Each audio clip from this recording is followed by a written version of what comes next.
It's Chant Pod time. Welcome back to the show presented by Revolution Mortgage. I'm Sam Wiederhaft. What a fun week it's already been in Teal Nation, and we've got a great weekend coming up ahead. Our guest on the show this week is a Sun Belt champion. Men's golf head coach Jacob Wilner led the Chants to a Sun Belt championship just a few weeks ago and is now getting set for the NCAA tournament. We headed over to the Chants practice course, Grand Dunes in Myrtle Beach, and had a great conversation with the Coastal alum. Talked about their heroics in the conference tournament, their progression this season, and how much fun that NCAA regional is going to be in Washington State. So let's hit the links. Here's my conversation with Jacob Wilner. We're at the Grand Dunes for this episode of the Chant Pod, presented by Revolution Mortgage, and talking with Sunbelt champion, men's golf head coach Jacob Wilner. Coach, appreciate the time. Congratulations on the championship. Yeah, thanks for having us. It's pleasure to be here and this beautiful backdrop as we're trying to get ready for some postseason bonus golf. So I appreciate you having me. Yeah, this is a great course. Very scenic here at Myrtle Beach, and you guys practice here quite a bit. So tell me what the preparation has been like and what you guys have been doing here getting set for the NCAA tournament. Yeah, honestly, I think the most important thing is just not to change it up. We just want to keep everything as status quo as possible. We come here quite often. We have an awesome relationship with founders. This is where we practice the majority of the time. So just really try not to change the wheel. Just keep doing what we've been doing. Being Coastal Carolina, being just outside of Myrtle Beach, you get access to courses like this. I mean, how nice is it to, be able to bring your team out here and just courses around the area to, be able to play some of the finest courses in all of America? Yeah, everybody in the community is very supportive. I know Coastal Carolina is a big deal in this community. A lot of the people that run the golf courses are Coastal alumni through the PGM program. They're very gracious of, allowing us to play their facilities. I would say we probably played 25 different golf courses this year. Mm-hmm. We try not to, we try to spread the wealth out a little bit so we're not, always calling. But we do have a unique relationship with founders and Steve Mays and Matt Daly, and they take excellent care of us and their relationship with the Dunes across the street, which is hosting the PGA Tour event this week. We're very fortunate and appreciative of the access we have for our program. Sunbelt champions a few weeks ago. Just kind of take me through that tournament and the twists and turns you guys had to go through to be able to be crowned Sunbelt champions.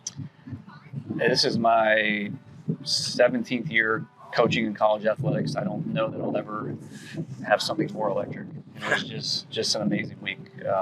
We caught fire at the right time. It's been a frustrating season from the sense of we've had production from all of our athletes from top to bottom, just never really did it all in 1 week, which is what it takes to win an elite event like that. For our guys to show up and all finish in the top 18 at a conference was just phenomenal. And then to make it through that and be the number one seed and then have to play Troy, which is, statistically the best team in the conference. And we got through that match, and then to have the drama of the best rain delay in Coastal Carolina history, to have a 2-hour delay and go out there and win that match when we were 2 down with 2 to go. I'm hoping we do a lot of great things here, but it's going to be pretty hard to beat that moment. And I'm just so happy for my guys that, the older guys and even the younger guys to win a conference championship. I was fortunate enough to do it when I played for Coach Clement, Donald Clement. We won 3 times, and almost took it for granted a little bit. And for us to do this now is extremely rewarding and special. Take me through what's going through your mind when Jack Lee is on those final 2 holes during match play and has to come back. Yeah. And then forces the playoff and then goes and sinks that really long putt for the championship. Yeah, I made it a point to not talk about golf. We sat in the men's grill room. It was just he and I for most of the time. We were in there for at least an hour and a half. We talked about everything other than golf. We talked about food. We talked about fishing. We talked just life stuff, just to take his mind off of it. He knew, he's an incredible person, and he knew that he was playing for more than just himself, which is, something that's just says, a lot about himself.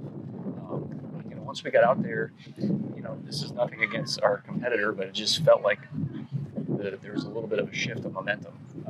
We won 17. We're like, okay, let's go. We walk over to 18, and then, the guy from the other team didn't hit the best second shot. I'm like, okay, they're going to give it to us. Let's take it. And then, when we walked to the 19th hole, the first hole of the sudden death, like we just felt really good about it. We had our entire squad. It was just an exciting moment.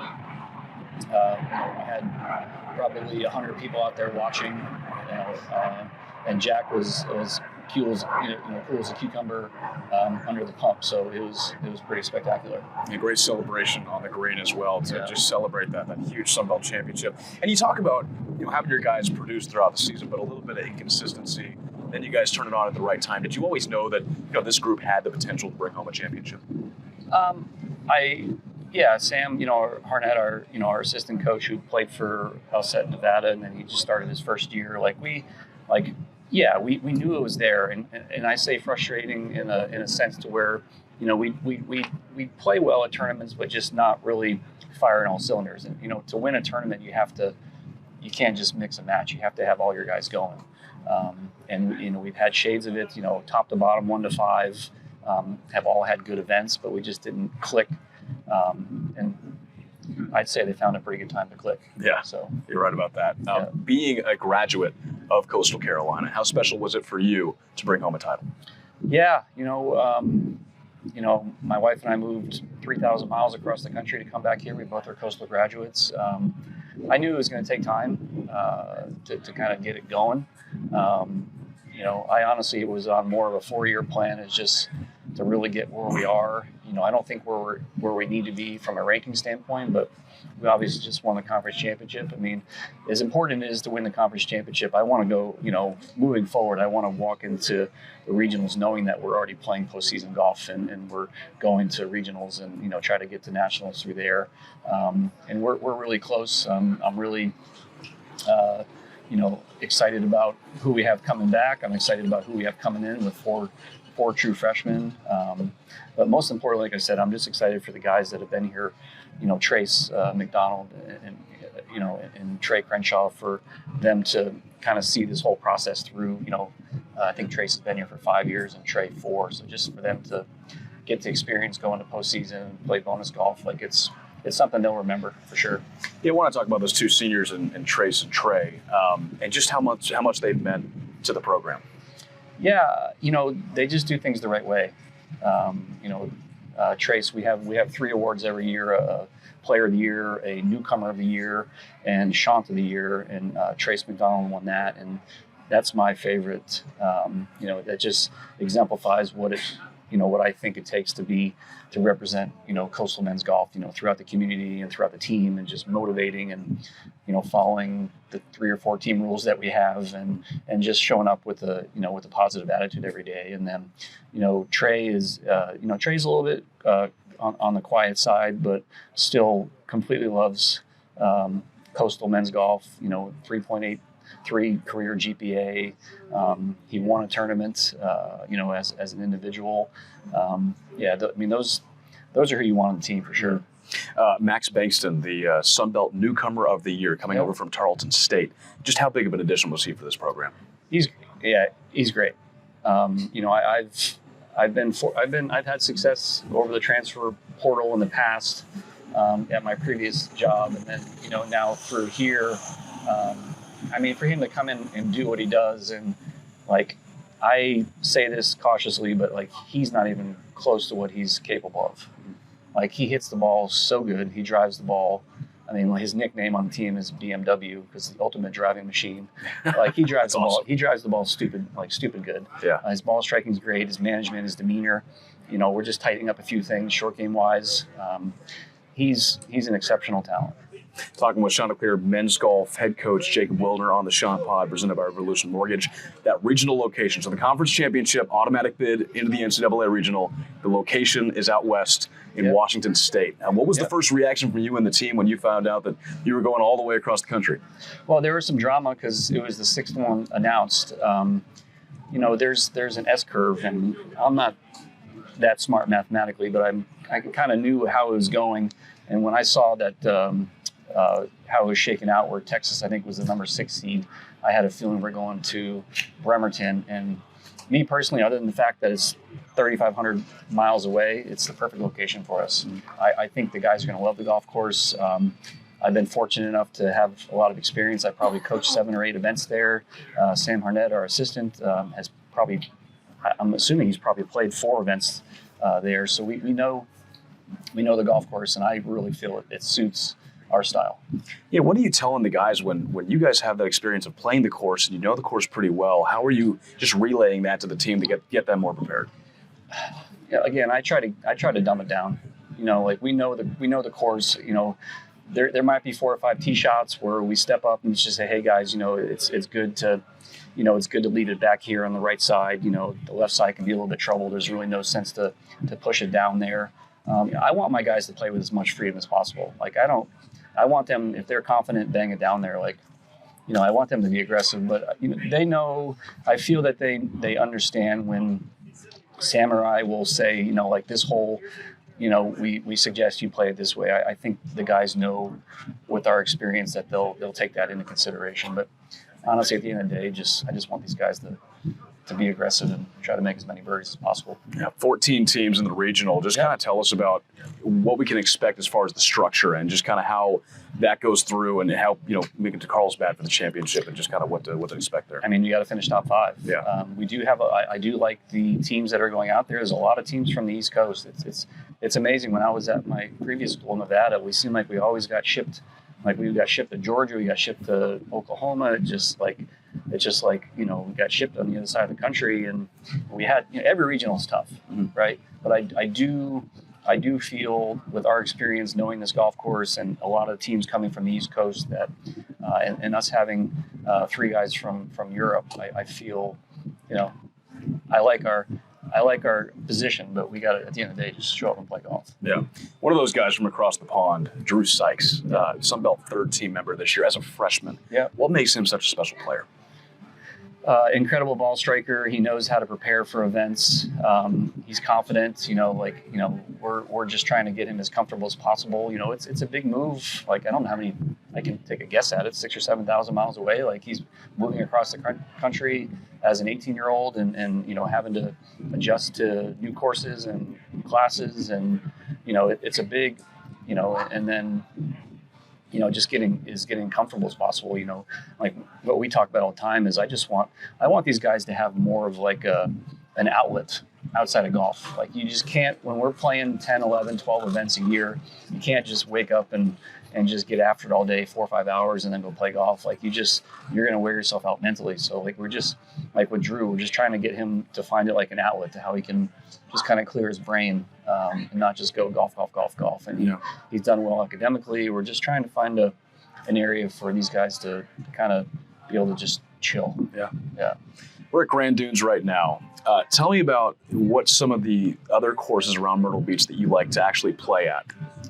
I mean, across the street at the Dunes Club, like I remember when I was playing for Donald Clement, and this was before cell phones, this was before probably emails. Like we would go to his office in the morning and he'd have on a dry erase board, and if it said the Dunes Club, it's like we're all just absolutely fired up. Yeah. But I mean, there's so many amazing golf courses. Like I don't want to take away from there's what 82, 84 golf courses, but I mean we play a lot of the Founders courses. I think they have 22. I mean we go to Pine Lakes, we go to Grand Dunes, we go we play Prestwick. We're very Wild Wing, like again Myrtle Beach National. I don't want to seclude any of the courses. There's plenty of them.